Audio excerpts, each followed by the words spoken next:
Ну, вот. Это наши еще одни друзья, березки, растения силы.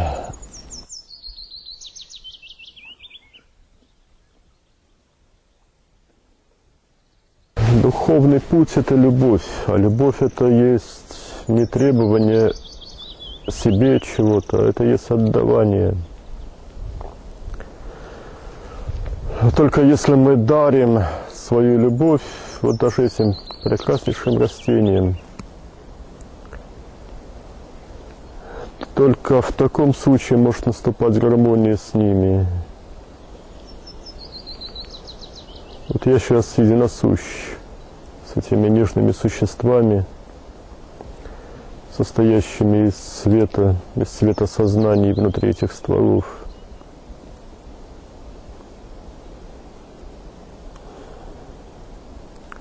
Вот мы с ними в состоянии любви. И вот эти прекрасные существа помогают раствориться в любви. Если мы умеем дарить себя как любовь живым существам, даже растениям, не только людям, животным, то только в таком случае растения могут отвечать нам любовью. И вот эти березки каждому, кто с любовью обнимает их стволы, дарит растворение в любви, растворение в чистоте райского света.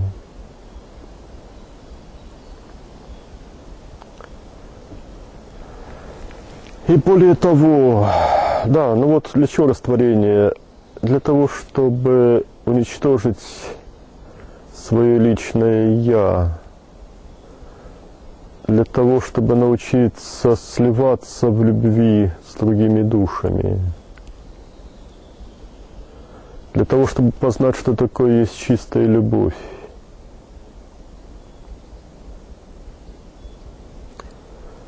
И поскольку это растение силы, растение, состоящие, ну вот это чистейшие души, души, состоящие из любви вот в этих стволах.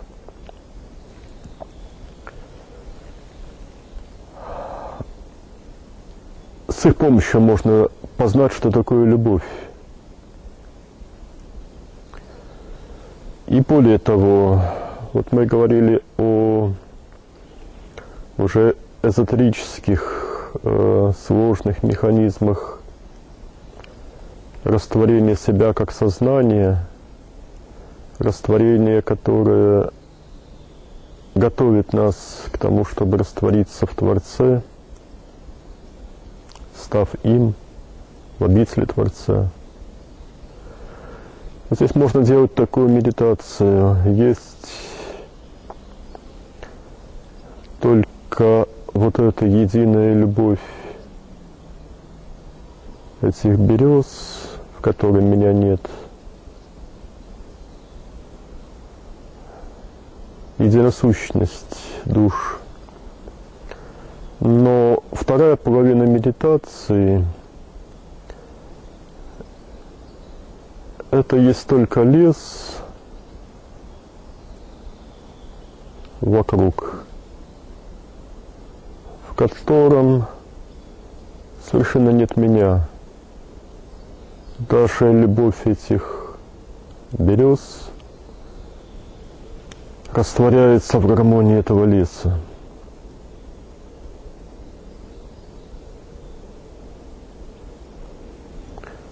И вот если мы научились бы такой любви, то, попав в ионы, высшие ионы Святого Духа, и тем более в обитель Творца, у нас бы уже не было проблем в том, чтобы там остаться.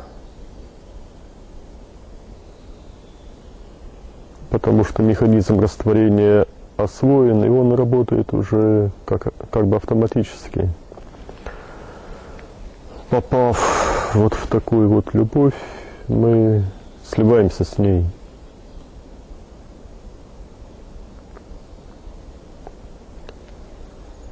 Вот как много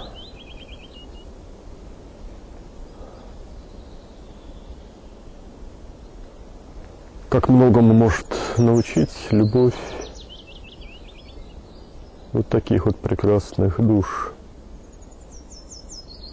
как те, которые воплощены в этих стволах.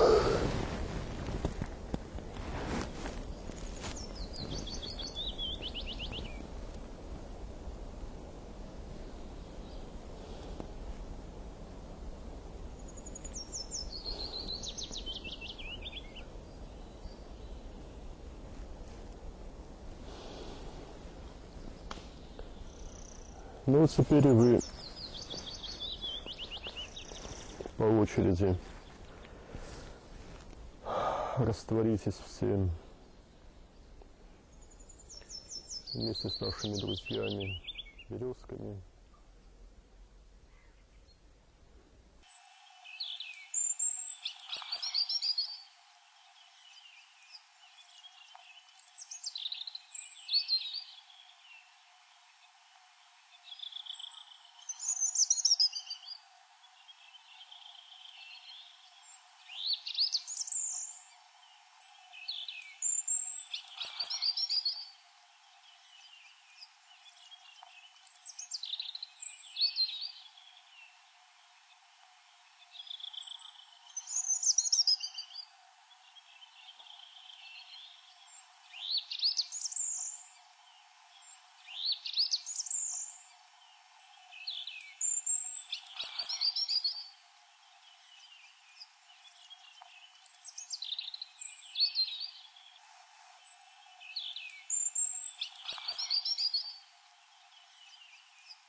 Мы уже показывали, как можно за счет личной силы, то есть силы сознания, поднимать тела свои в горы.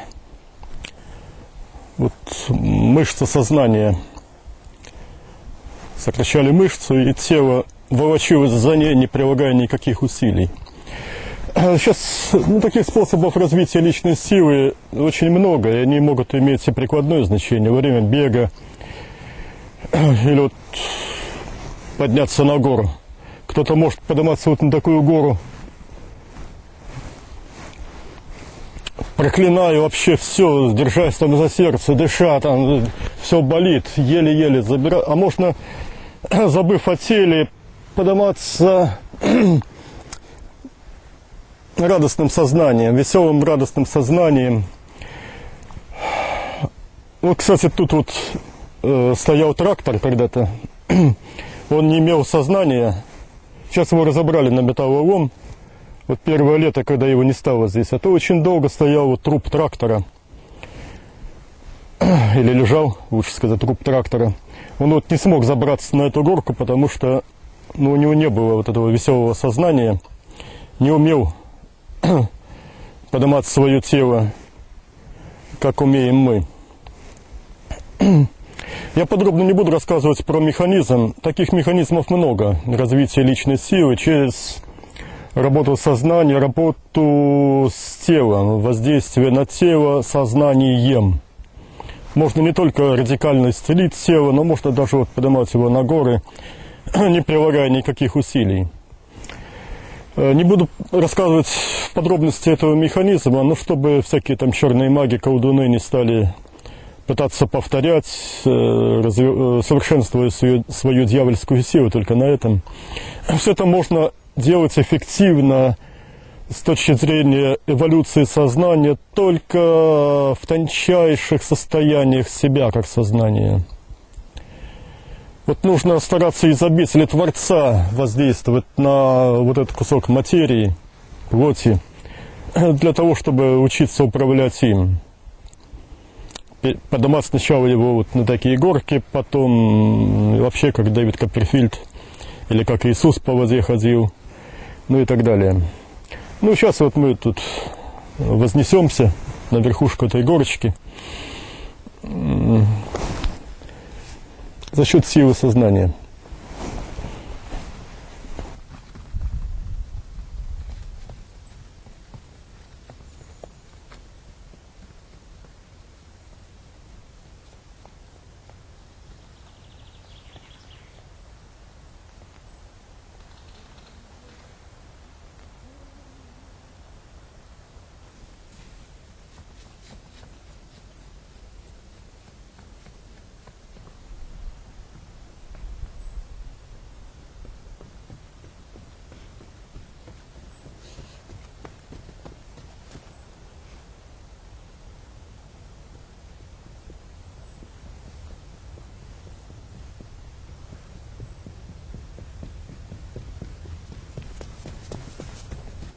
Так что вот крутые участки пути всегда можно использовать как возможность самосовершенствования, возможность стать лучше.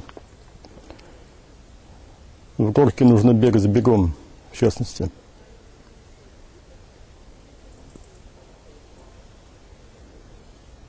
И делать это с радостью.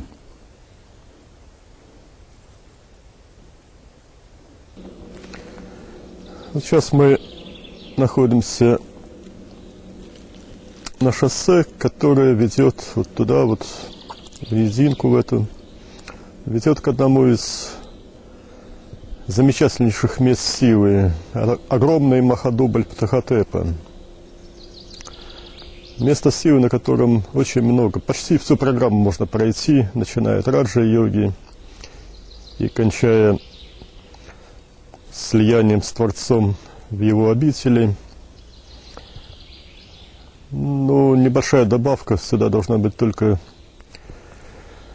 теми местами силы, которые позволяют освоить механизм растворения, способ растворения себя как сознания. То есть речь идет о тотальной рецепрокальности или ниродхи.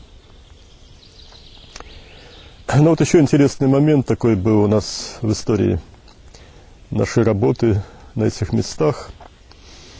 Когда мы однажды переходили это шоссе, как раз вот в этом месте, к другому месту силы шли, кто-то из невоплощенных мне сказал: вот это, я смотрел вот как раз вот по этой дороге, к месту силы Птахотепа, и вот кто-то из невоплощенных сказал: вот дорога к Богу. Вот почему я сейчас об этом вспомню, потому что вот это урок определенный, урок понимания Бога. Очень часто встречаются и специально создаются Богом вот такие словесные обороты, тесты на интеллектуальность для людей, которые соприкасаются с данной информацией. Это дорога к Богу. В каком смысле? Вот это самое главное. Вот пошел туда начинающий, вот от атеизма оторвался кто-то, из тех, кто там умеет только пока еще телодвижения молитвенные делать, какие-то молитвы заучил. Ну, пошел, сказали ему, он дорога к Богу. Пошел он туда, и что он там найдет? Ничего. Пройдет по этому шоссе, ничего не почувствует, ничего не увидит, никакого Бога. Ну и скажут, что его обманули, или что Бога нет на самом деле.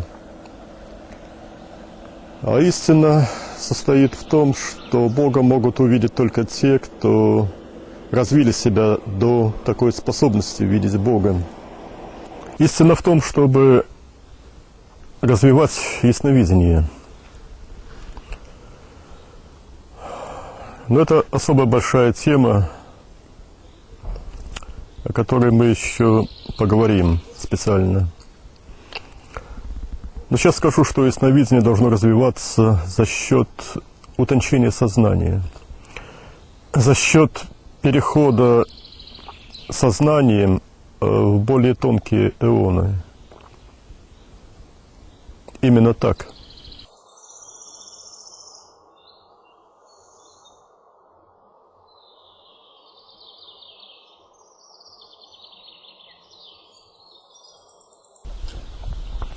Ну вот мы пришли к Богу в том смысле, в котором было упомянуто вот в той части дороги, когда мы смотрели на это место силы оттуда.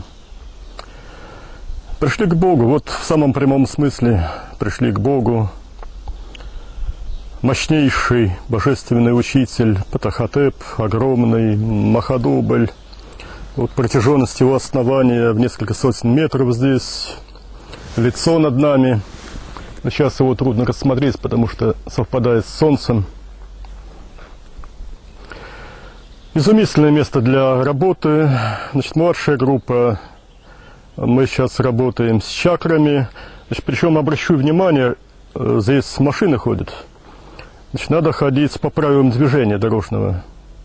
То есть ходим вдоль обочин, по левой стороне шоссе, так, чтобы видеть машины, которые идут навстречу. Каждый раз, значит, если мы идем туда, то мы идем по той стороне дороги. Если сюда идем, то, соответственно, вот так идем лицом. И почаще оглядываемся на машины. Ну, а Сережа и вот все остальные могут повторить. Сейчас мы будем осваивать новые входы в обитель Творца.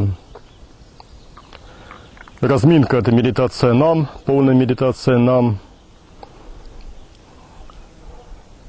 То есть распределение сознания во всех основных эонах Абсолюта. И потом новые способы действия из обители Творца.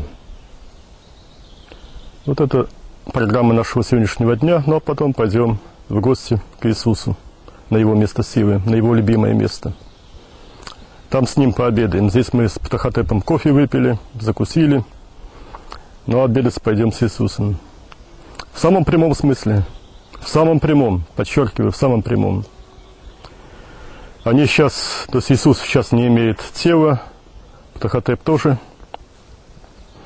Они присутствуют здесь с нами как сознание чистое, и мы тоже как чистые сознания. Если мы таковы, то мы их легко воспринимаем. И земные трапезы с их участием в самом прямом смысле слова совершаем. На этом прекраснейшем месте силы можно еще сделать очень важное исследование природы самих себя. Вот если мы по Махадубле Патахотепа, именно первоионному брахманическому Махадубле Патахотепа опускаемся вниз, то мы можем оттуда посмотреть в сторону собственного тела и увидеть, что из брахманической первоионности идут к телу нити.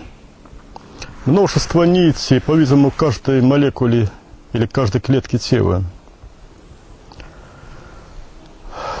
Можно этот пучок нитей разобрать на составные части и увидеть, что, может быть, какие-то нити более темные, чем другие соседние пучки.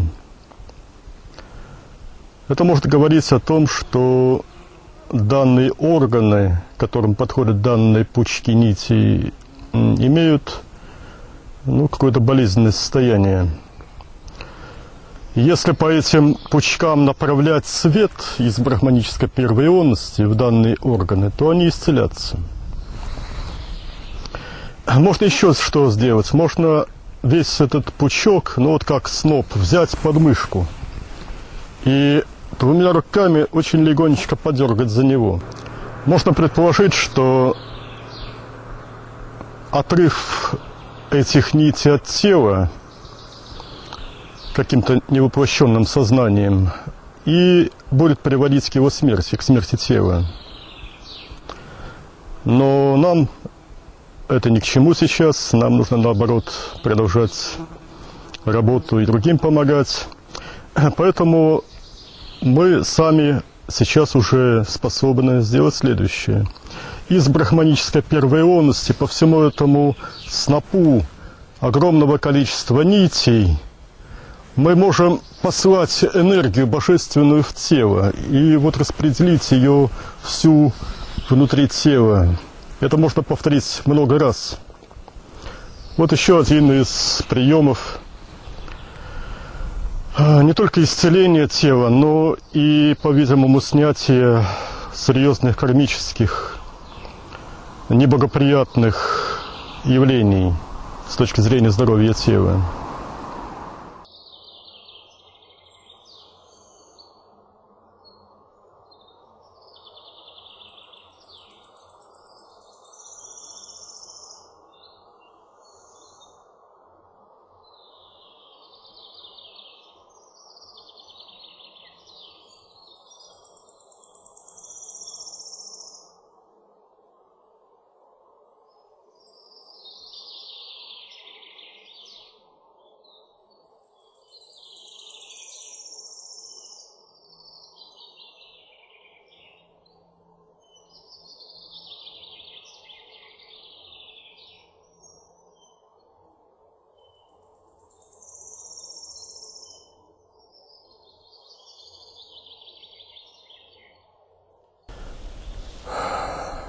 Мы только что закончили работать на одном из лучших мест силы,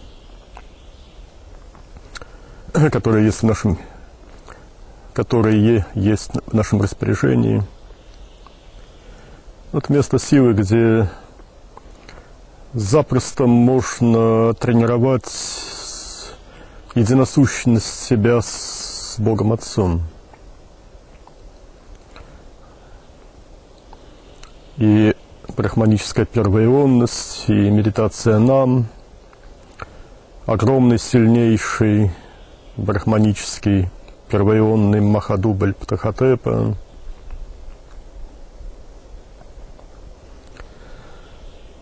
из которого очень просто опуститься, проникнуть, перейти сквозь зеркало и оказаться в обители Творца. И уже оттуда светить в мир творения солнцем Бога, реализуя вот тот завет Иисуса Христа, который Он нам оставил через Куллина, я имею в виду книгу Иисуса. Идея самореализации духовной через медитацию Солнца Бога. Полностью ощутить себя в слиянии с Творцом и оттуда светить, как светит наподобие Солнца, светить в тот мир, где происходит эволюция индивидуальных душ, помогает тем, которые устремляются в обитель Творца, которые влюблены в Творца, помогая им своим светом найти дорогу, верную дорогу.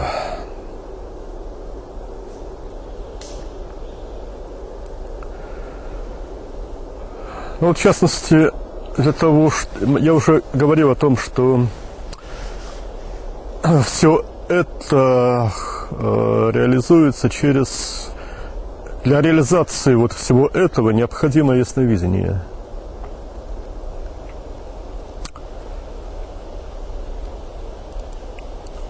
Достаточно много есть религиозных людей или нерелигиозных, которые обладают этой способностью.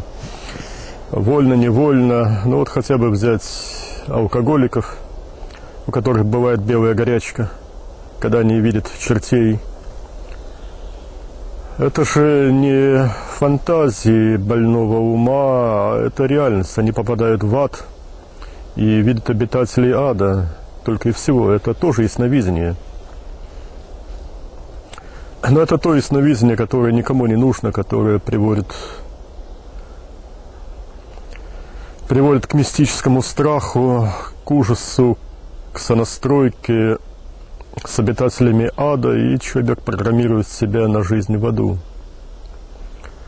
Но вот этому же делу послужили известные в истории демонологи, так называемые, которые очень ярко описали ад, настолько ярко, художественно, с полной самоотдачей, из лучших побуждений. Они думали, что вот это и есть истина, и вот они описали ад настолько ярко, что читатели заражаются этими идеями, сонастраиваются с обитателями ада невольно или вольно. Но и то же самое печальная их участь. Но вот это епископ православный Игнатий Брянчанинов, который изуродовал когда-то великую книгу «Добротолюбие», избрав из нее выдержки, относящиеся вот к адским состояниям.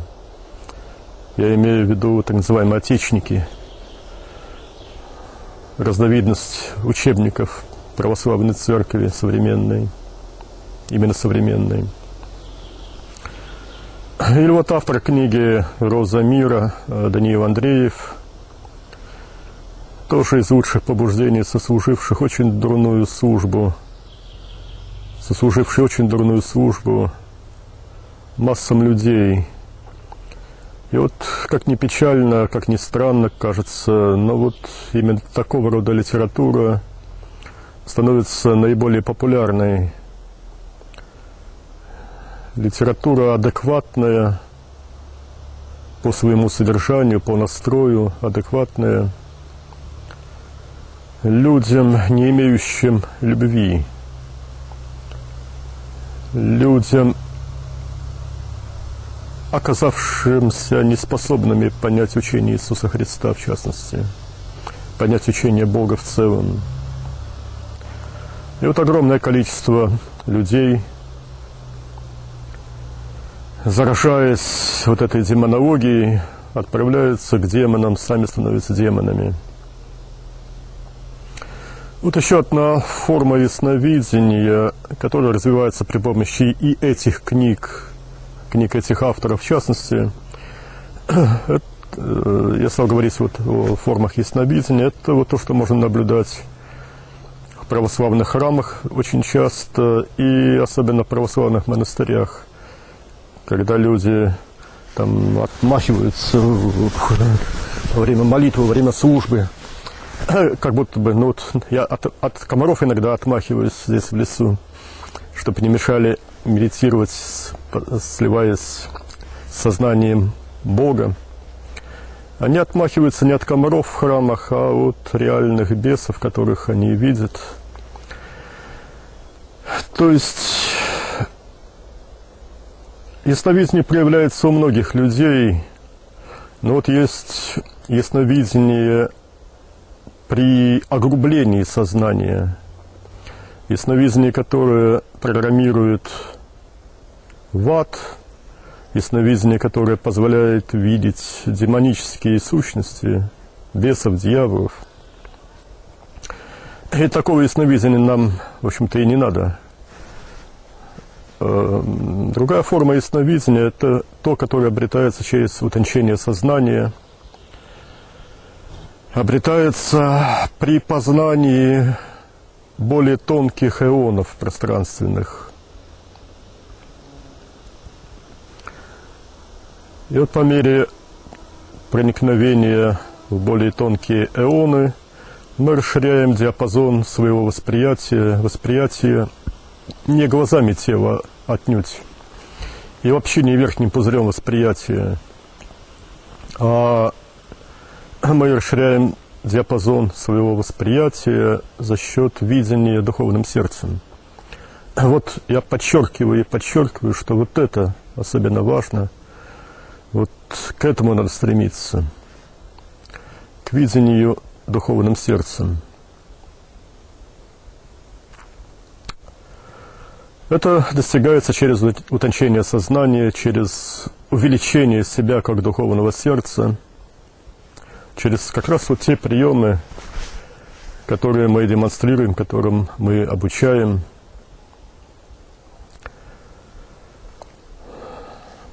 Также может развитию ясновидения послужить целительство. Лично я его обретал, ясновидение, то есть обретал именно через целительство, через многие годы целительской практики. Это очень большая сфера приложения своих духовных сил и очень большие возможности для того, чтобы развить себя. Надо научиться видеть, помогая на эмоциях сострадания, помогая людям, больным. Учиться видеть их болезни именно ясновидением. Видеть очаги болезней, видеть затемнений в теле, в организме, в многомерном организме, в разных проявлениях, в проявлениях многомерного организма в разных ионах пространственных. И устранять эти очаги патологии, темные, то есть серые или черные пятна, устранять их, что приводит к исцелению от болезней.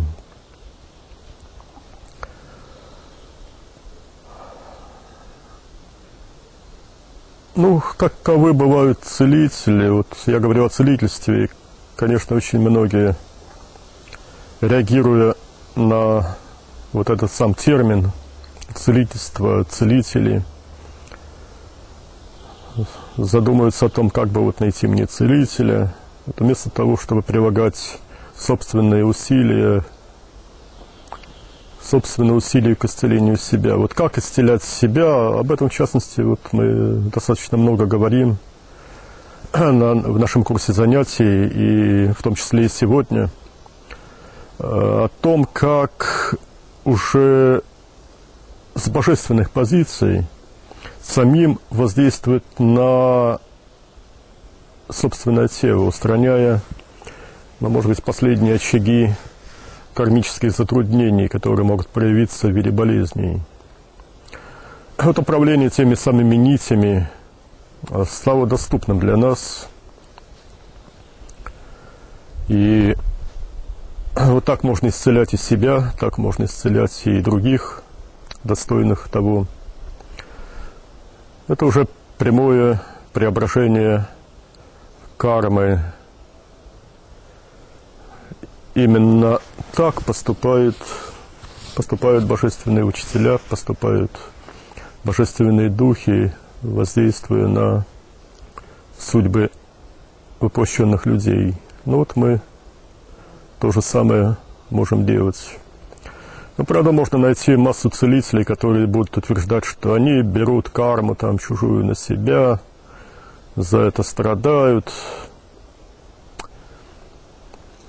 Да, есть среди них. Я вот сам достаточно много раз так поступал, когда был целителем. Для меня даже не стоял вопрос, что будет со мной после того, как я исцелю кого-то. Это начальные стадии моего развития в качестве целителя, когда еще далеко не все, что нужно было бы познать, я в этой области познал. Вот я совершенно не задумываясь брал на себя болезни, причем наблюдая этот процесс, как это происходит, как переселяются в мое тело те духи животных, в частности, которые вызывали болезни у моих пациентов. Вот однажды помню, да, ну и потом вот можно этих духов уже из своего тела выселять, но отнюдь не теми методами, как это делается в православии, изгнание бесов. Ни в коем случае не такими методами, те совершенно бессмысленны, бесполезны, приводят только к культивированию эмоций вражды, ненависти, ну, опять же, программируя в ад и самих целителей, таких в кавычках целителей, и их пациентов. Эти методы стоят в том, чтобы проклинать обитателей ада, которые вселяются в человеческие тела, но ведь надо понимать, что все это происходит по воле Творца. Никакой обитатель ада не способен по своей воле взять и вселиться в чье-то тело, в чей-то кокон. Это просто испытания, которые Бог устраивает для того, чтобы воплощенным людям помочь стать лучше теми или иными способами. Вот я вспомнил один случай любопытный. Врач была знакомая, училась у нас, не хватило у нее интеллекта, чтобы двигаться до тех уровней, на которых мы сейчас работаем. Раджа-йогу она проходила, чуть-чуть больше. Но вот у нее рак начинался. Вот я переселил этот рак в свое тело. Ну и потом годы у меня это место болело. Очень интересно, что вот это место, куда переселилось вот то существо, которое формировало раковую опухоль. Что такое рак вообще? В чем природа рака? Рак – это локальное изменение генотипа клеток. И вот это локальное изменение генотипа может происходить по разным причинам. Это может быть воздействие радиоактивными элементами или радиоактивным излучением. Это может быть подселение какого-то духа, это наиболее частая форма рака. И этот дух начинает создавать из клеток человеческого тела, меняя генотип, создавать как бы для себя наиболее удобный домик, гнездышко такое вот свое. И генотип клеток меняется в соответствии с природой последнего воплощения данного духа. Собака, так вот, собачьи клетки собачьего генотипа можно ожидать найти в клетках тела больного в раковой опухоли. Какая-нибудь там лягушка, или крыска, там, или змея, там, или крокодил, там, или кто еще, вот, соответственно, можно найти генотип, подобный генотипу этих существ. Ну и вот у меня тоже в Подреберье вот началось строительство такого гнездышка. Потом эту зверюшку я выселил. Но очень долго вот мое тело служило как бы индикатором для опознавания раковых больных. Просто вот идя по улицам, там в транспорте, в метро, я без труда опознавал, у меня резонанс начинался. Болезненные явления начинались в этом месте при приближении раковых больных. Очень любопытно, и как много их, в разных стадиях развития идет развития ракового процесса. Вот в Петербурге около трети смертных случаев, уже сейчас это смерть от онкологии. Да, вот та женщина-врач, как она потом надо мной издевалась. Как ты мог там утверждать, что это у меня рак? Да ведь для этого нужно было там всякие анализы делать. Очень долго она потом так-то ехидничала надо мной. Но, тем не менее, я перенес ее болезнь на себе в течение нескольких лет. Она же выздоровела полностью. И вот как-то встретил ее, вела группу детей по примерно нашим методикам. Молодец, жива-здорова, работает, старается духовно людям помочь. Очень рад был за нее. Целители очень разные бывают, целители именно. Очень часто, то есть, наверное, больше половины тех людей, которые себя целителями назвали, это псевдоцелители. Где критерии? Кто оценивает их? Кто выдает им сертификаты? Люди, как правило, невежественны совершенно в духовных вопросах. Критерием является наличие энергетической силы, может быть, ясновидение.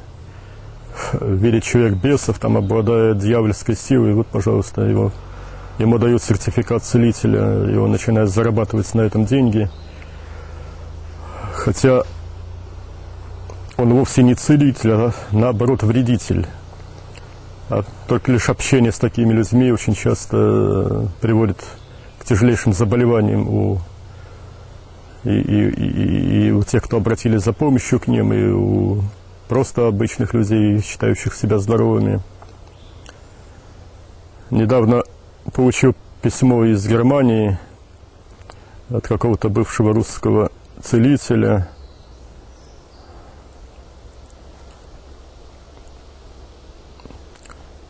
Говорит о том, что вот вы там не правы, что там рекомендуете безубойное питание, и человек там перестал быть обезьяной, потому что он стал есть мясо. Там. В общем, всякую такую вот гнилую идеологию проповедует человек. Причем в его письме уже, да, и он там, оказывается, в Германии, современной Германии, объединенной, он там один из известнейших целителей. Но энергетика его, вот, судя уже хотя бы по письму, была чудовищной, ужасающей, болезнетворной, грубейшей, дьявольской. Но таких дьяволов среди вот тех, кто называет себя целителями, очень много. Очень много. Просто сильные люди, обладающие сугестией, и им достаточно просто выбивать себе всякие дипломы. Это просто... Если такой человек пристанет, так вот тех, кому он пристал, у них самый простой выход отделаться от него, от общения с ним, это сделать то, что он просит. С такими людьми очень трудно всегда общаться. От них заболевают. И чтобы больше не видеться, им дают там этот диплом, только отвяжись. Ну вот я письмо от него получил, на почте нес домой. У меня от этого письма тело начинало трясти. Я видел, как от этого письма черная энергия заливает мое тело. Я не знал только вот что сделать с этим письмом, чтобы от него избавиться. Потому что спичек сжечь можно было. Ни спичек, ни зажигалки с собой нет. Переходил через реку, через мост. Думал, была мысль вот бросить в реку его, чтобы течением унесло куда-нибудь там в море. Но потом спохватился, ведь рыбы в реке живут. Рыбы заболеют. Продолжал терпеть это письмо. Ну, потом все-таки в помойный мусорный бак выкинул на помойку. Где-нибудь там его закопают или сожгут вместе с этим, с мусором. И вот достаточно часто вот от таких вот дьяволов приходили предложения о помощи, там, вот, мы там, вот, начните там жить, вот, как мы живем, там, переходите на убойное питание, вот, мы вам поможем. Ну, вот я это все расцениваю как вопли из ада, иди к нам, мы тебе поможем. Вот. В самом прямом смысле это вот так вот и получается. Люди абсолютно заблудшие. И вот уже не помочь им ведь ничем. Ничем не помочь, потому что уже поздно помогать. А в чем причина? Причина одна у всех людей – это невежество, духовное невежество. В нашем обществе фундаментом мировоззрения для очень многих людей является Библия. И православие, и католицизм, и разные протестантские церкви. И те люди, которые только-только вот от атеизма коммунистического пытаются оторваться и пытаются нащупать себе дорогу куда-то из мрака атеизма, куда они попадают? Они попадают в мрак религиозного невежества. Прекрасная, конечно, книга вот «Новый Завет», но вот если посмотреть с позиции полноты освещения философских идей, то ведь она очень неполноценна. В еврейской Библии, в Ветхом Завете, там ведь нет описания Бога. Описания Бога нет во всей Библии. Иисус об этом, несомненно, говорил. Иисус описывал Бога Отца, но именно эти слова Иисуса не были включены в Новый Завет. И получилось так, что во всей Библии нет описания Бога. Нет описания именно эзотерического аспекта развития человека. Там есть множество прекраснейших истин о том, как мы должны вести себя, о том, что Бог есть любовь. Это величайшие слова, включенные все-таки в Библию. Раз Бог есть любовь, раз мы должны познать Его, раз мы должны влиться в Него и научитесь у меня, говорил Иисус. Но вот эта проблема этическая. Кстати, ведь надо отметить, что очень многие современные люди, считающие себя христианами, они сортируют заповеди Иисуса, говоря о том, что вот эти, значит, вот они как бы подходят, а вот эти заповеди, они устарели. Ну, типа того, что Бог есть любовь, и надо к Богу стремиться. Или насчет непротивления злу насилием, то есть монашеские принципы, перенаправление всех индрий сознания на Бога, и не вздумайте там гневаться и не мстите за себя, и так далее, и так далее. Ну, вот это вот объявляется устаревшими заповедями, и даже более того, находят заповеди, переделывают, вырывают из контекста мысли Иисуса, и так получается, что вот фашистские действия оправдываются как бы Новым Заветом, типа того, что нет больше той любви, как если отдать жизнь свою за друзей своих. Ну вот, кто враг? Вот враг, вот они вот враги, люди такой-то национальности, и вот пошли воевать против них, и вы в раю там будете, если будете их убивать. Вот современное православие, к сожалению, чему учит нас сейчас.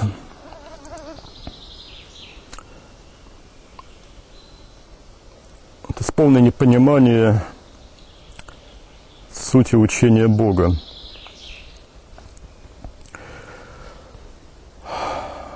Ну вот почему я стал обо всем говорить сейчас, вот с проблемой ясновидения.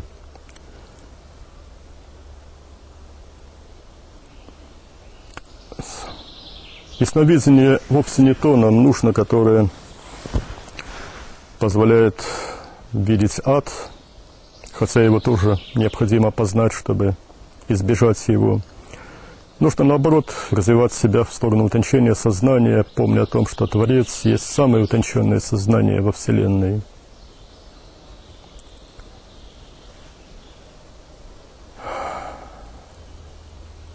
Вот это тот путь, который позволяет реализовать во всей полноте медитацию нам, познав весь Абсолют. И вот когда весь Абсолют становится явным для нас, тогда мы с абсолютной уверенностью находим и цель свою, то есть Бога Отца в Его обители. Эта цель становится не только интеллектуально осознанной, но и практически познанной. И вот мы как раз и стараемся показать то, как можно эту цель реализовать на практике. И вот те из вас, кто уже обладают ясновидением, вы можете, наблюдая за нашей работой, научиться переходить из иона в ион и сливаться с Святым Духом и с проявлениями божественных учителей в виде махадублей на местах силы и входить в обитель Творца.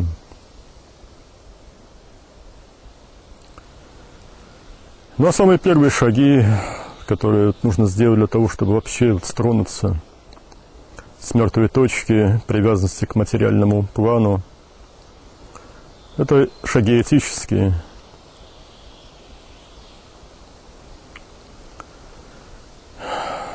Не делай другому того, чего не желаешь себе.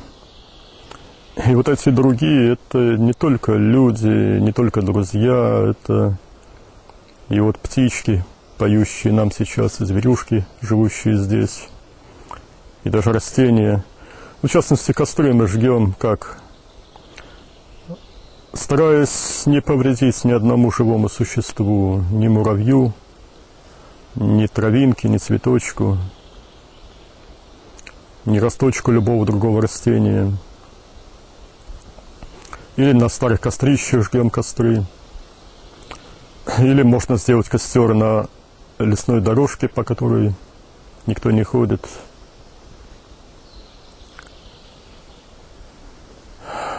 Конечно, бывают ситуации, могут быть, в принципе, у нас не бывало, но могут быть ситуации, когда необходимо, ради спасения жизни, обогреть тело, промокшее, промерзшее, тогда уже, конечно, нужно будет, можно пойти загубить какие-то растительные жизни. Но вне экстремальных ситуаций это совершенно недопустимо. Повредить дереву живому, это невозможно для нас.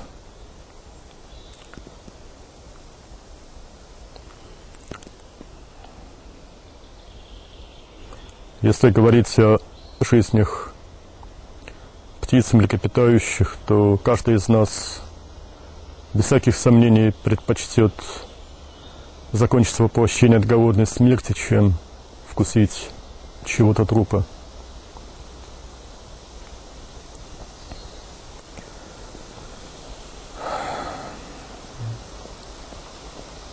Любовь как сострадание – это первый шаг на пути к Богу. Не причинять никому вреда, всем помогать во всем добром. Вот это самые первые этические принципы, по которым мы должны научиться жить. И по мере того, как мы сами совершенствуем себя,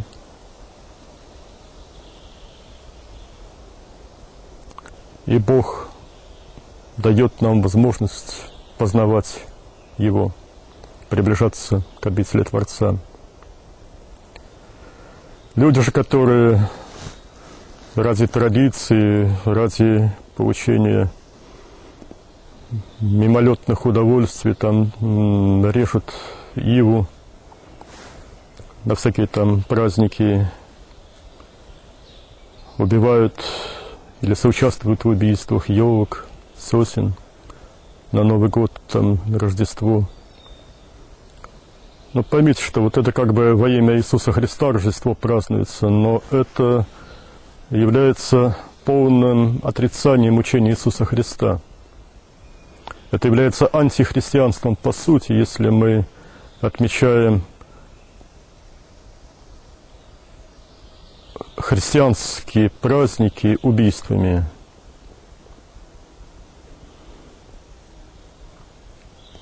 Иисус не благословляет таких поступков.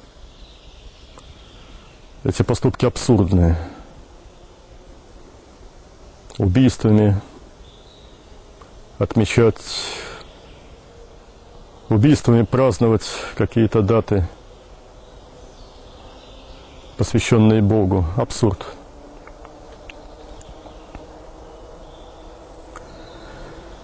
Ну, а сейчас, значит, вот мы еще немножко отдохнем, еще немножко поработаем, ну а потом домой.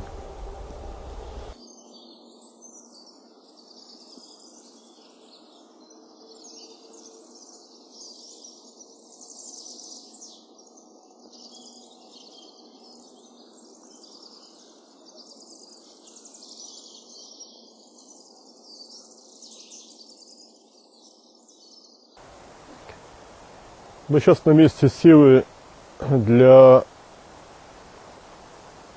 полного освоения медитации нам. Что такое медитация нам? Очень часто это все в экзотерической практике, то есть на уровне обрядности, понимается как повторение имени или имен Бога, то есть джапа. На самом деле в этом термине, в эзотерической традиции, понимается нечто гораздо более глубокое.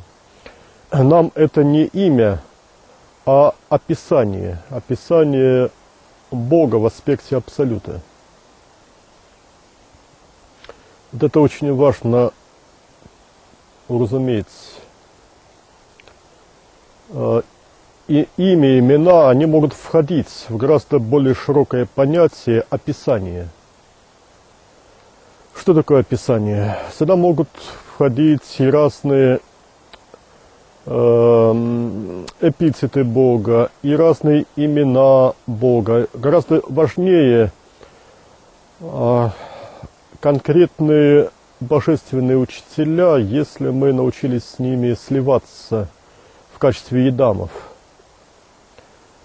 Можно поочередно входить в формы, предлагаемые нам Кришной, Бабаджи, Сатьясай, Иисусом, Сури там, и так далее, Птахотепом, Меньюем, очень многими другими. И это тоже будет очень здорово, очень полезно. Это величайшая тренировка сознания по освоению брахманических проявлений Творца. Это уже очень высокая ступень работы.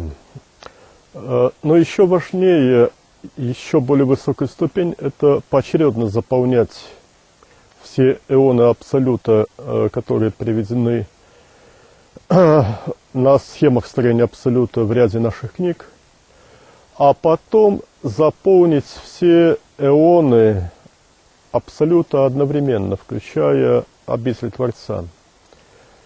И вот тогда можно говорить о том, что духовный искатель, духовный подвижник становится всем абсолютом.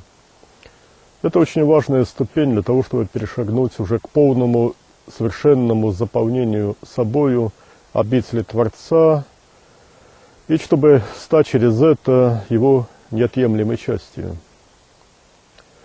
Вот сейчас давайте мы все присутствующие сейчас одновременно, синхронно сделаем медитацию нам. Для начала, как всегда, конечно, входим в анахату тела. Из анахаты тела пересекаем зеркало и попадаем в эон протопракрити.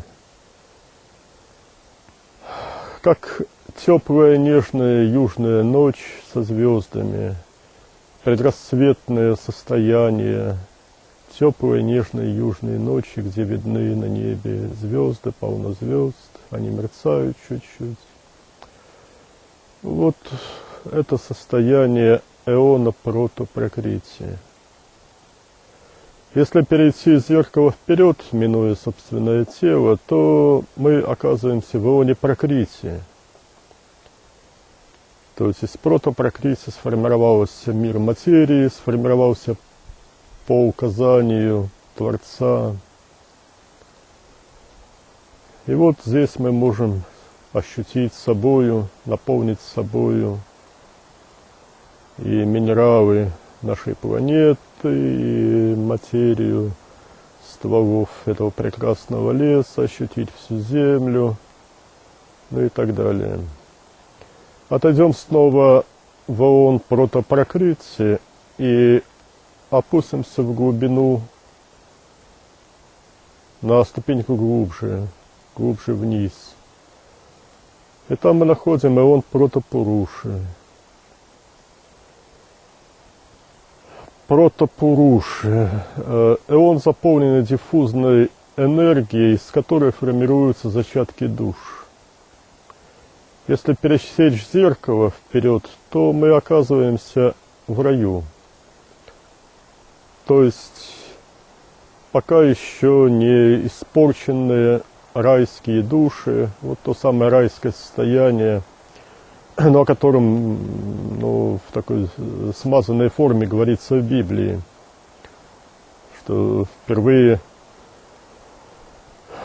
души, в том числе человеческие, оказались в раю, а уже из рая начиналось грехопадение. Но подробно об этом в наших последних книгах написано, как это все происходило, по-моему, Солнце Бога.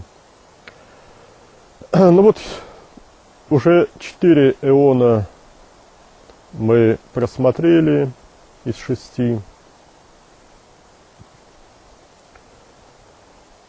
Если спереди от зеркала опуститься ниже рая, глубже рая войти, в еще более утонченный принципиальный пласт энергетических состояний во Вселенной, то мы оказываемся в первом брахманическом эоне. То есть вот это изначальный пласт, первый эон, состояние идентичное по уровню тонкости Творцу, но здесь уже души не взаимослитые. Здесь души, в том числе души божественных учителей, дискретные. Они выделяются в индивидуальности. И вот этот свет пронизывает все, что спереди от зеркала. Если мы входим в этот свет, то потому-то вот и возникло представление о зеркале, что спереди все светло, а позади, например, есть эон протопрокрити, как обратная сторона зеркала. Вот отсюда и сам термин взялся. Вот первое брахманическое состояние, которое является базовым для всей нашей галактики, как для любой галактики. Из этого пласта Бог, выделившись, божественной индивидуальности, выделившись из обители Творца, начинают созидание все более и более уплотненных пластов, вплоть до пласта материи плотной, материального плана, бытия. Если из этого эона пройти сквозь зеркало, мы попадаем в обитель Творца. Ну, разумеется, для тех, кто не владели множеством методов перехода, это все сделать совершенно невозможно сразу, вот таким вот способом, о котором я сейчас говорю. Ну, существует, в обитель Творца надо входить из эона протопуруши, вот через медитацию Филиппа, Иисуса, медитацию Иисуса медитацию Иисуса под названием Крест, которую до нас донес его апостол Филипп через свое Евангелие. Ну вот, это вот и есть весь абсолют. Бог в аспекте абсолюта пребывает в истинной пустоте, то есть то, в чем пустота истинная физическая, это то, в чем Он пребывает. И вот можно распределить себя одновременно во всех эонах абсолюта, а потом войти в обитель Творца и ощутить все эоны, кроме, разумеется, помойки, тьмы внешней, ощутить как то, что находится между мной и этой самой тьмой внешней. Ну и вот в Творце, отделенном от тьмы внешней очень значительной прослойкой, вот нам и следует научиться жить.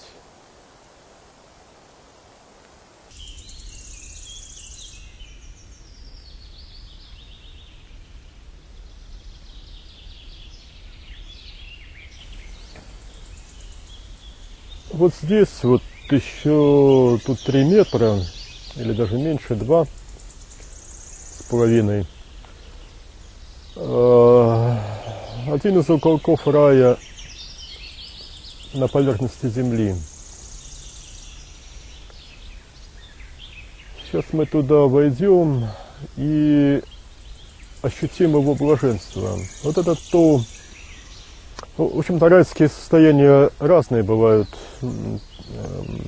Там разные есть участки рая, там живут души, группируясь по интересам. Есть места в раю для животных. Это не какие-то там сказочные жар-птицы, а это обычные животные, которые... Собаки, кошки, белочки, там, воронки, галочки, там, зайчики и прочие, которые в добре, в ласке, в нежности прожили свои жизни. А также есть места в раю для людей. Люди там тоже группируются по интересам. Кто-то продолжает жить с семьями, райские души, как жили с семьей, так и продолжают жить, пока райский зяблик, пока снова не подтянет их воплощаться в новые тела. Кто-то вот любит там, общение с природой, вот они в райских уголках природы живут, кто-то любят радостное веселье в застольях, но не в пьяных, конечно. Пьяные застолья – это адские застолья. В адских обителях эти люди потом поселяются. Но вот такие праздничные беседы на фоне нежной доброжелательности, любви ко всем. Я наблюдал людей, массу людей вот в таких уголках рая. А сейчас мы вот вместе с телами, именно вместе с телами посетим рай. Вот я делаю несколько шагов. Вот она, граница рая. Вот посередине моего тела. Вот я вошел, вот рука еще осталась, вот я вхожу в рай. Интенсивное блаженство всего этого места. И вот сейчас мы пройдем. Зачем это нужно? С точки зрения духовного продвижения. Это не только познание разнообразных мест обитания в многомерной вселенной, но нам надо привыкнуть к блаженству. Жизнь в раю, тем более жизнь в обители Творца, это блаженство. И вот нам надо, пока у нас есть тела еще, в рамках подготовки себя к жизни там, мы должны научиться пребывать в этих состояниях, которые не очень свойственны нашей российской жизни на поверхности Земли. Это место пересыщено блаженством, перенасыщено блаженством. И вот райские купели. Когда погода будет более теплой, вот можно будет сюда прийти и принять райские ванны.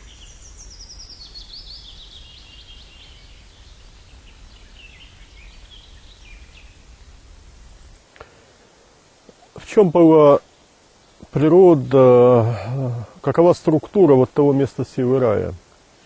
Хуан Матус говорил о местах силы как о дырах в пространстве.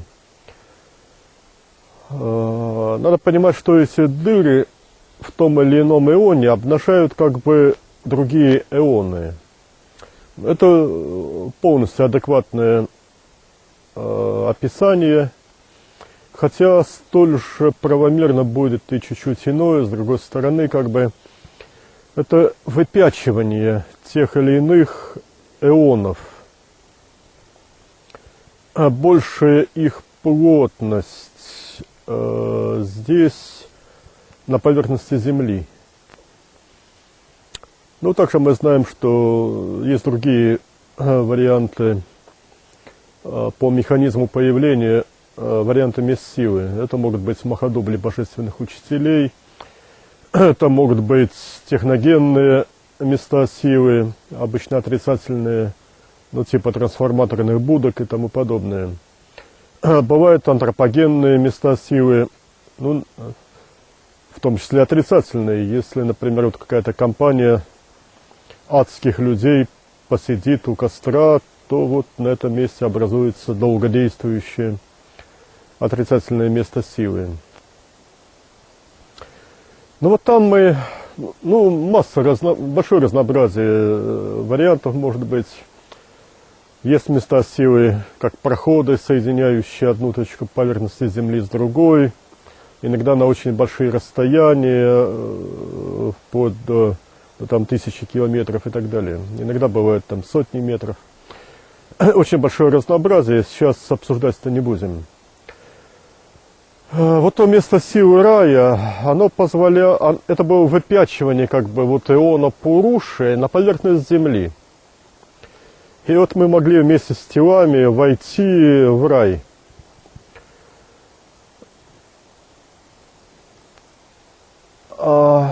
Есть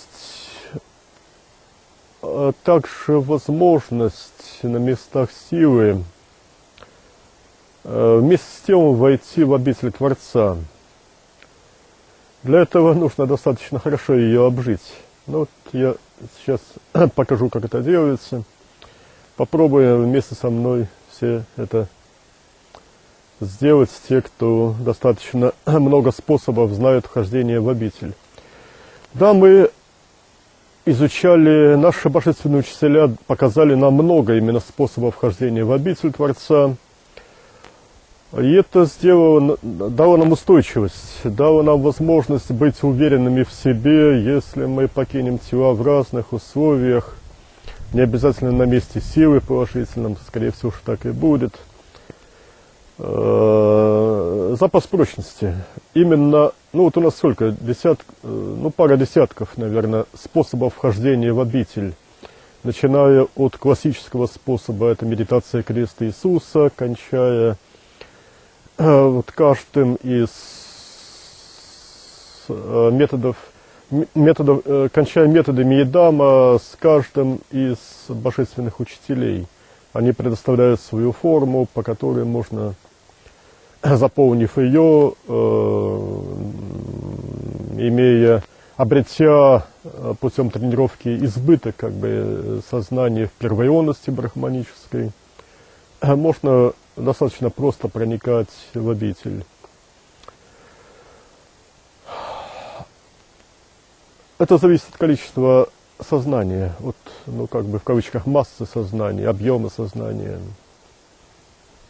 Сознание растет, об этом мы уже говорили, о кристаллизации сознания. Сознание растет, и когда оно достигает достаточно больших величин, тогда оно, можно говорить, обладает достаточно большой силой для того, чтобы пересекать границы между эонами свободно, в том числе и те, кто закрепились в брахманической первой эонности, достаточно легко входят в обитель Творца. И вот те, кто достаточно легко входят, те гарантированно, очень мало вероятности, что кто-то вот из нас, присутствующих, вдруг повернет назад под влиянием тех или иных факторов отрицательных, повернет назад и потеряет свою укрепленность, закрепленность в обители. В данном случае мы вошли в одно из прекраснейших мест силы, Махадубль, огромный Махадубль, вот по этой дорожке. Его зовут Сакрал. Он воплощался в Сирии последний раз, и вот отсюда его имя. Это самое мощное, наверное, из мест силы, может быть, неправильно сказал, не самое мощное, а самое благоприятное для работы в обители. Здесь достаточно сильно проявлена, очень сильно проявлена и брахманическая первоионность, и обитель Творца рядом, вблизи, вот благодаря этому мощнейшему божественному учителю.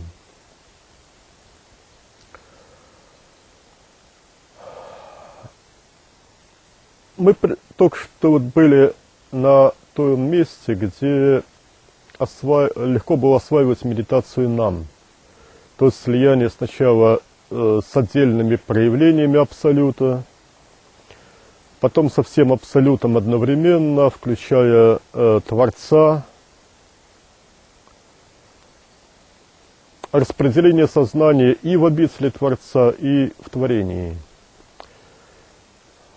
Вот на этом месте силы очень легко уходить в обитель.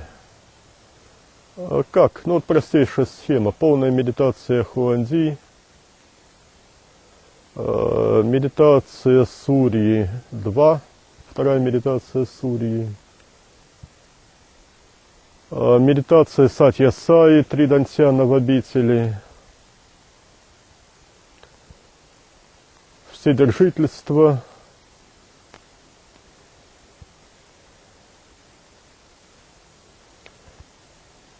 и полное распределение сознания в обители, подход близко к телу из обители. Вот можно, вот эта мембрана между обителью и всем остальным, то есть завесу, можно активно смещать руками сознание, если мы прочно обосновались в нужном эоне, в данном случае в обители Творца.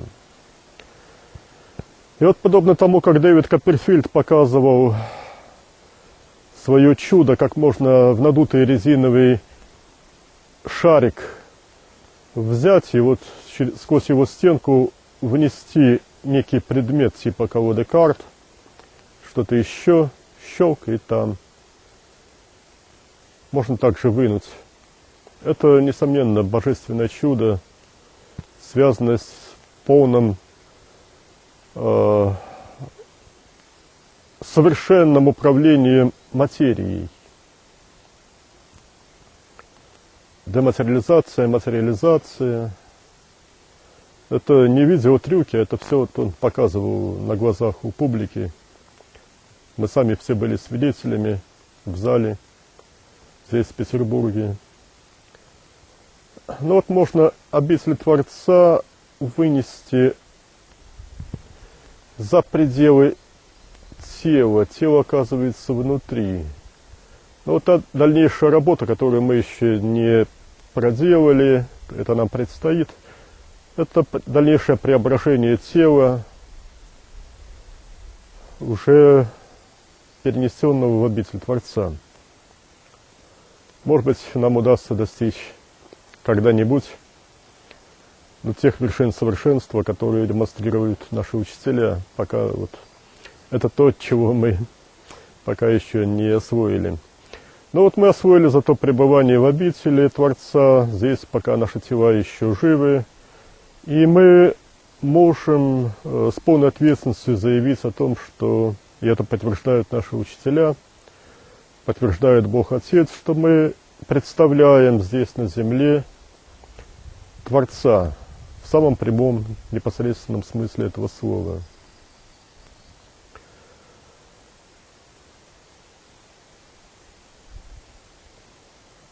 И есть еще одна медитация, о которой говорил Иисус Христос.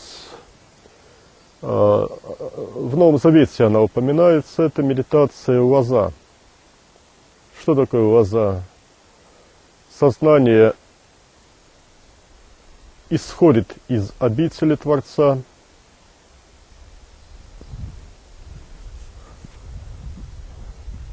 исходит к телу.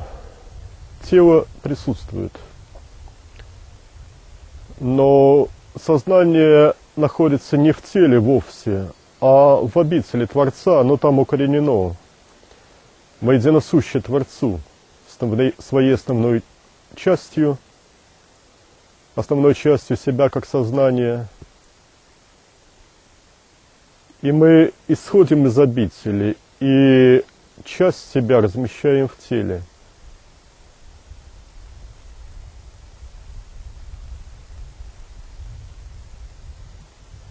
И вот можно смотреть из анахаты тела и проявлять Творца через анахату своего тела. Можно руки сознания из обители соединить с собственными руками тела, с руками своего тела, и прикосновение ими станет прикосновениями Творца.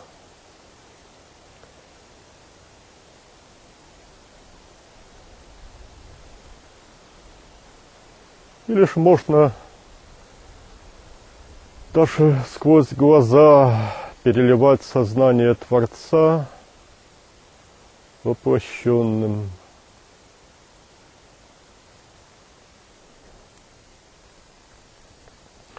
Ну вот,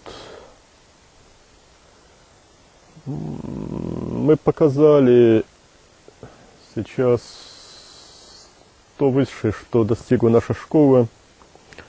Она еще будет продолжать расти с точки зрения освоения еще больших высот, о которых я только что говорил.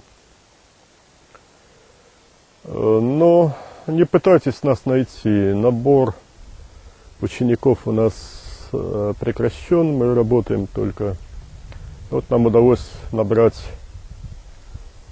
за годы существования порядка 2 десятков человек, которые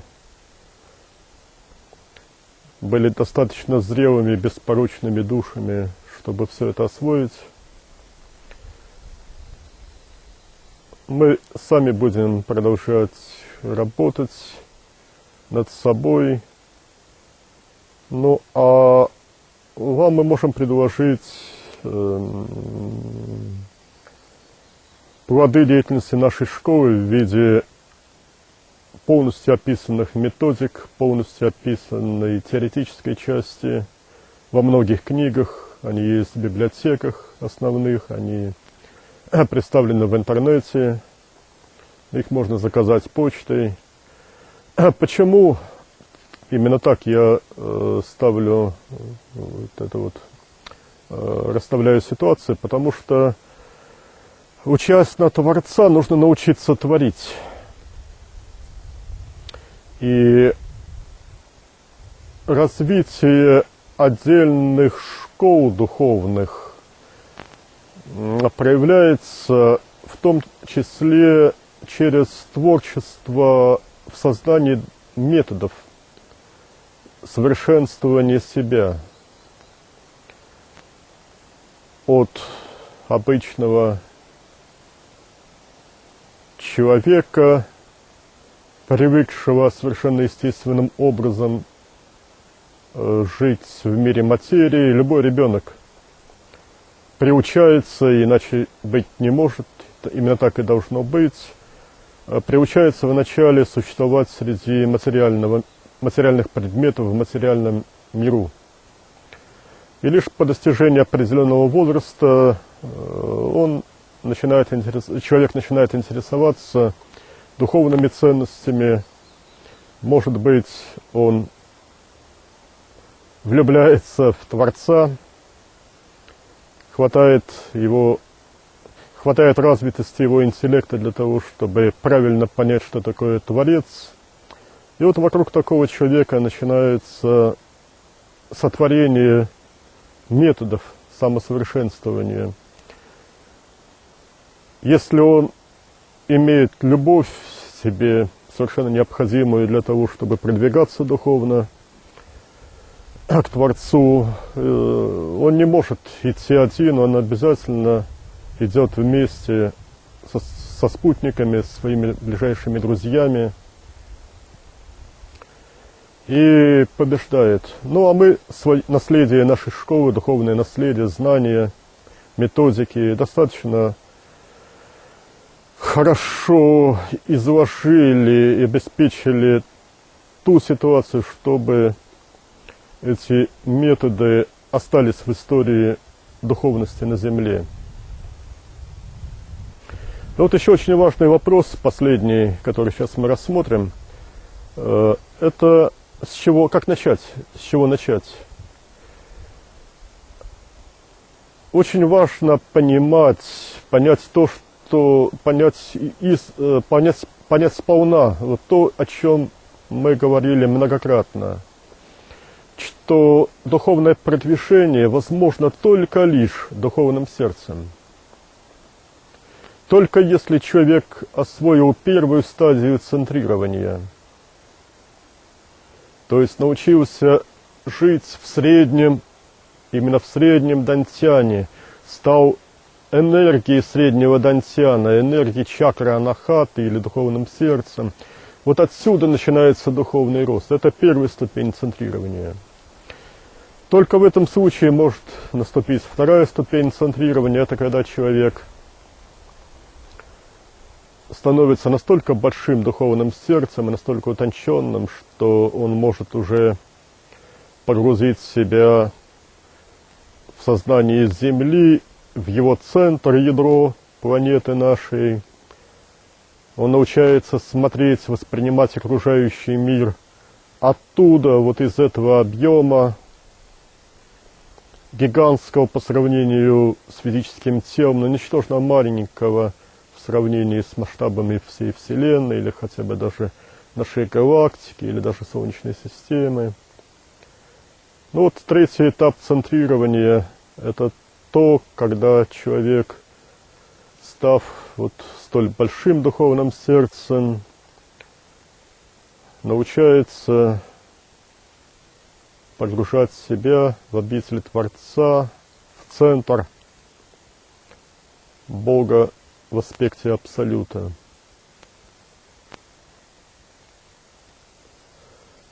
Ну, а для того, чтобы приступить к первому этапу центрирования, надо пройти разумный курс раджа-йоги, который тоже нами исчерпывающе описан. То есть это простейшая релаксация, успокоение блуждающего ума, умение очищения и развития всех чакр, умение погружаться сознанием в чакру анахату, приучение себя к тому, чтобы жить в ней постоянно. Где критерий успеха на первой стадии центрирования? Критерий очень простой. Вот если мы прекратили что-либо делать, куда мы деваемся? Где мы непроизвольно оказываемся? Люди обычные, простые человеки, они обычно оказываются в голове. Особенно люди интеллектуально работающие. Они оказываются в голове, в верхнем дантьяне. Вот это как раз критерий того, что первая ступень центрирования не взята, очень далеко еще до того, чтобы ее взять, освоить. Вот если мы в состоянии релаксации, то есть когда мы ничего не делаем, ну даже вот с утра, например, проснулись, кто я, где я, вот если я непроизвольно оказываюсь в чакре анахати, вот это значит все правильно. Это вот и есть критерий того, что первая ступень центрирования взята. Ну, также и любые другие ступени, две другие ступени. Если мы уже не можем помещаться в теле, если мы существуем как сознание соразмерное по размерам нашей планете, это, значит, взята вторая ступень. Если мы естественным образом пребываем в обители Творца и лозой исходим из нее, лишь небольшую часть себя помещая в тело для того, чтобы общаться, помогать духовно воплощенным людям, вот это значит взята третья ступень. Ну, давайте так вот и будем работать, ну а потом мы еще покажем простейшие приемы того, как вот осваивается первая ступень. Ну все, на сегодня.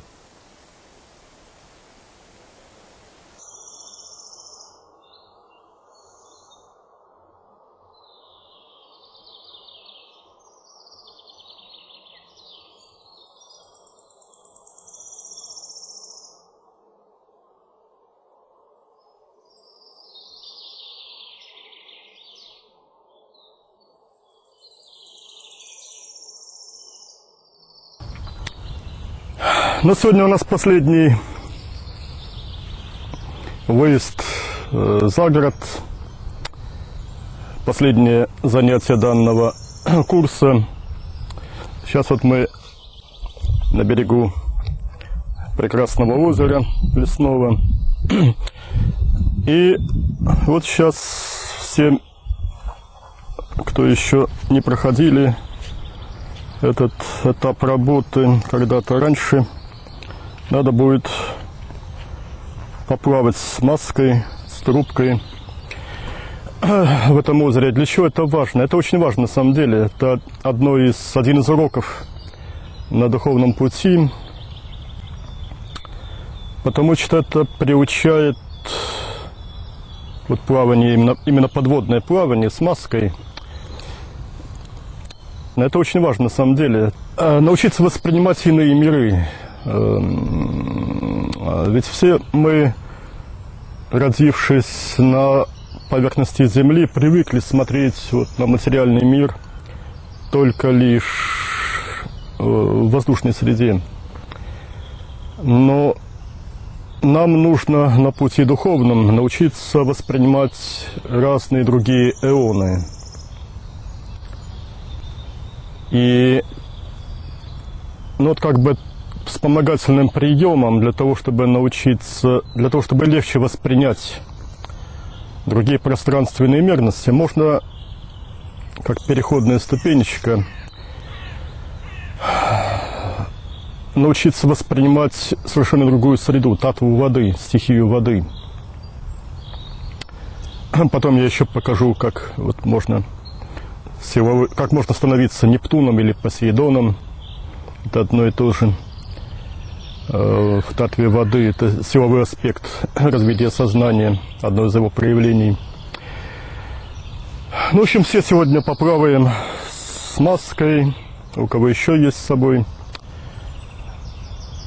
И, в частности, очень хорошо детей обучать подводному плаванию, открытие совершенно нового мира, мира тишины, глубокого покоя, жизни в другой стихии, не в воздушной среде. Ну и потом вот те, кто хотя бы уже не одно, а хотя бы две среды экологических научился воспринимать, тому уже будет хоть чуть-чуть легче научиться воспринимать сознанием пространственные эоны, удаленные от мира материи.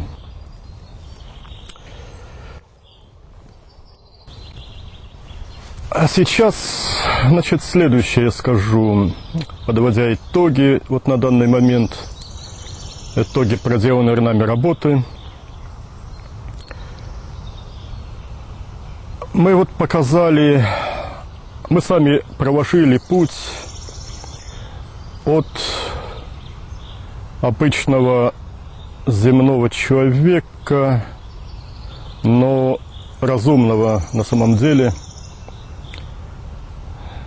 и способного любить сердцем.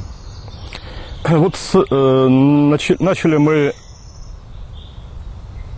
с этих простейших приемов развития духовного сердца сначала внутри тела, потом мы себя как духовные сердца, зачатки нас сформировались внутри наших тел, и потом мы начали расти духовными сердцами. И вот мы показали весь разведанный, в том числе нашей школой, путь до полной самореализации, до богореализации, то есть до познания Святого Духа и Бога Отца и слияния с ними в 3 проявлениях Святого Духа и слияние с Богом Отцом в Его обители. Вот мы показали за время этого нашего курса, показали принципиальные пункты данной работы. Все остальное можно почерпнуть из наших книг. Многих вот мы оставили. Наша школа оставила достаточно значимый след для последователей наших в ряду многих, может быть, поколений. Наш духовный багаж, как и другие серьезные школы прошлого, мы тоже оставили для потомков. И в виде книг, и в виде фильмов, и в виде учеников, которые смогут продолжить это наше дело, даже если наши жизни в этих телах будут оборваны в ближайшие годы.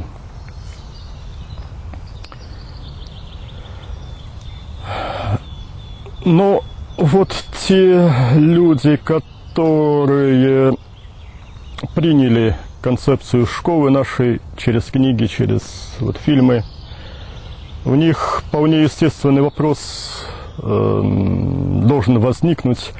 А вот за что ухватиться с самого начала? Какие первые шаги нужно сделать для того, чтобы вот на эти рельсы встать, на рельсы этого духовного пути? Вот на это полотно железнодорожное, построенное, выстроенное нашей школой. Все это очень подробно описано в ряде наших книг. То есть первые шаги – это обучение релаксации, психофизические упражнения, работа с чакрами, с меридианами. Совершенно необходимо, конечно, для того, чтобы на этот путь встать, первым делом изучить и принять концепцию школы. Если хоть в чем-то вы не согласны, то не следует идти по этому пути. Потому что неизбежно вы сорветесь. Это слишком крутая дорога для того, чтобы... Слишком крутая, чтобы ее пытались использовать все люди. Всем людям показаны только начальные этапы, то есть до раскрытия духовного сердца в пределах тела. То есть курс, неполный даже курс раджа-йоги.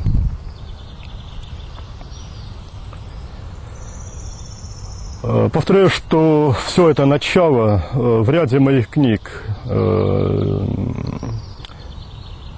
описано. Но вот сейчас мы в том числе покажем самые простейшие релаксационные, в частности, приемы из хатха-йоги взятые, для того, чтобы научиться успокаивать ум, расслаблять тело, приводить позвоночник на самых первых этапах работы с ним в должное состояние, позвонки на место ставить. Катенька, давай раздевай тело. И сейчас вот здесь вот на песочке. На песочке здесь покажешь основные асаны.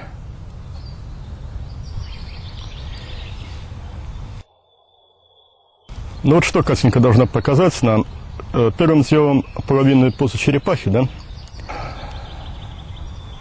Значит, коленки, пятки вместе, поза ученика. Вот эта вот поза называется поза ученика.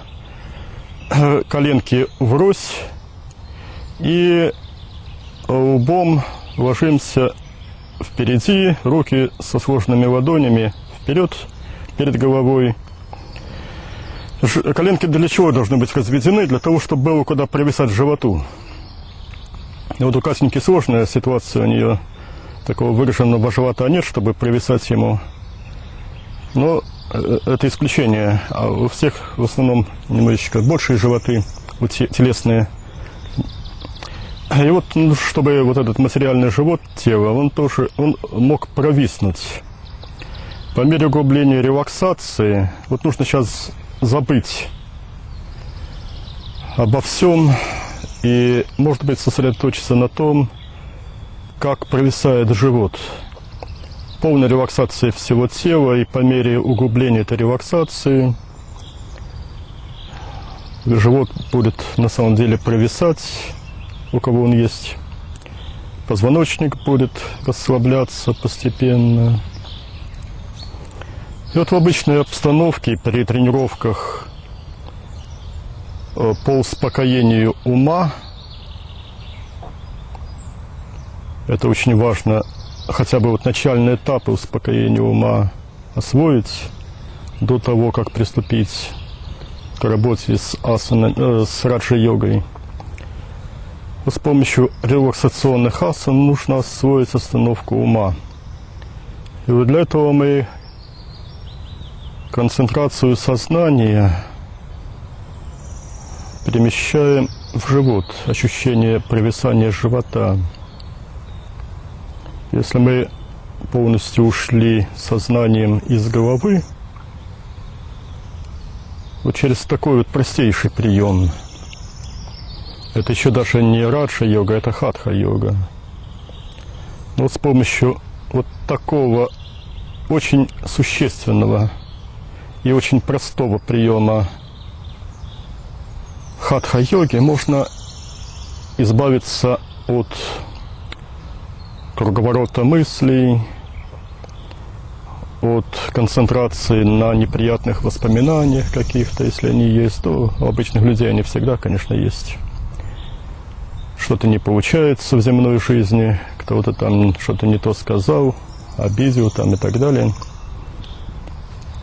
Но для того, чтобы идти духовным путем, нужно переключить все внимание на Творца с земного плана. Нам предстоит расстаться с земным планом, каждому обязательно. Жизнь в теле – это только временное существование,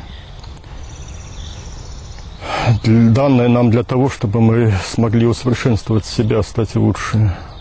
Каждый из нас обязательно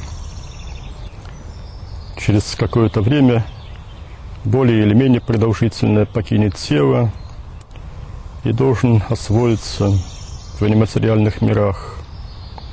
Лучше всего, конечно, в обители Творца, но кто насколько успеет. И вот сейчас нам нужно научиться отвлекаться. Для того, чтобы переключить внимание на Творца, нужно научиться отвлекаться от материального мира. Индрии сознания, то есть щупальца сознания, как бы щупальцы. Слово индрии переводится как щупальцы. Щупальцы сознания нужно научиться отдирать от материальных объектов, с тем, чтобы их переключить полностью на изучение того, что такое Бог, на познание Творца и слияние с Ним.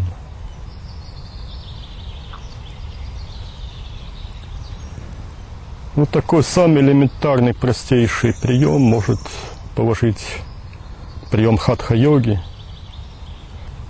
может послужить началом духовного пути. Ну хорошо, Катенька, теперь позу крокодила. Но сейчас Катеньке нужно превратиться в крокодильчика зелененького, который вот из озера на бережок выполз, чтобы вот погреть спинку на солнышке. Вот это один из двух вариантов позы крокодила. То есть полная релаксация всего тела, локти выставлены вперед. Это очень важно. Я подчеркиваю, что локти выставлены вперед. И подбородок на ладонях. Полная релаксация грудного сегмента туловища.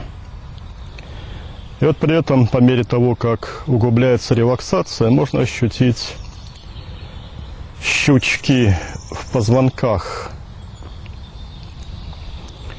То есть позвонки, сместившиеся в прошлом, будут становиться на место.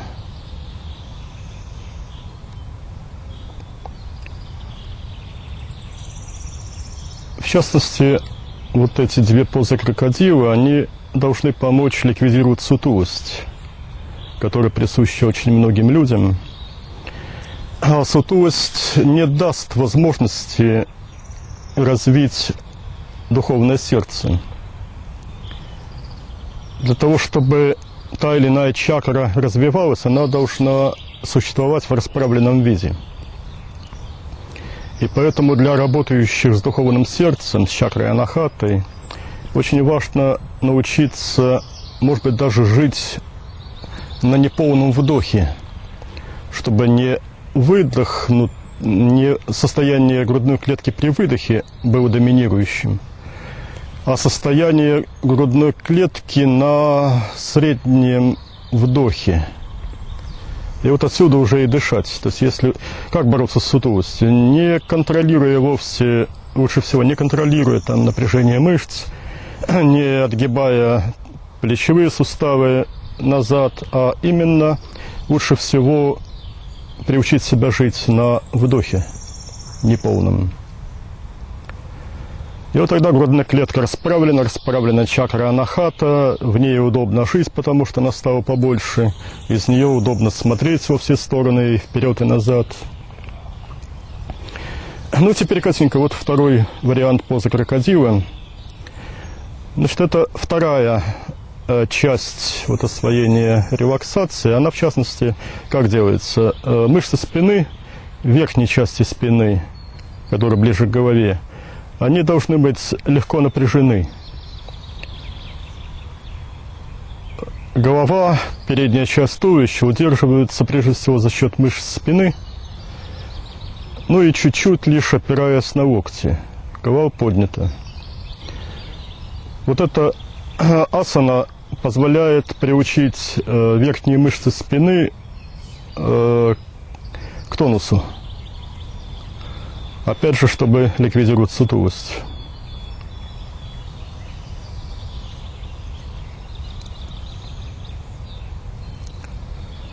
Ну вот в этой асане можно научиться пребывать 15-20 минут, 30 минут, больше, у кого есть время. Ну и из основных асан, это шавасана, подробно рассказывать не будем, о ней это все описано. Катенька, переверни тогда тело свое на спину. Покажи, что она умеет лежать и на спине тоже, без подушки обязательно. Вот в такой вот позе делается шавасана. Как она делается подробно, написано в книгах наших. Ну вот на этом все сейчас.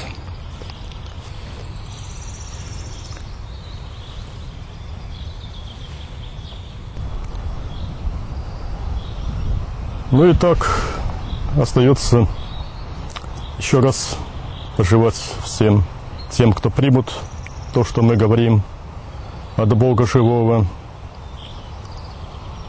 пожелать успехов, мир вам всем.